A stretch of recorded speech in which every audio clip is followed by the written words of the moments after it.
ګرانو کتونکو السلام علیکم. زه محمد سلمان همدرد د حق غږ پښتو چینل خبري لنډیز کې ستاسو کوربه اوس تاسو پام را اړوم د مهمو خبرونو لنډیز. افغانستان د ناټو د بهرنیو چارو او دفاع وزیرانو د نننۍ غونډې د اجنډا یوه برخه وي.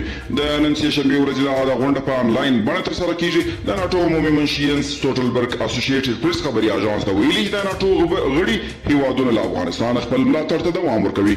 د امریکا په تنسي ایالت کې د یوې الوتکې نه سکورېدو په پیښه کې 7 تنه مړه شوي دي. دغه ایالت پولیسو چارواکي رسنیو ته ویلي چې په دې پیښه کې د تارزن فلم ناتو هنرمند جولارا د هغې خاوند هم مړ شوی دی. الوتکه په بشپړه توګه له منځه تللې او تر اوسه د نسکورېدو علت هم روښانه نه دی.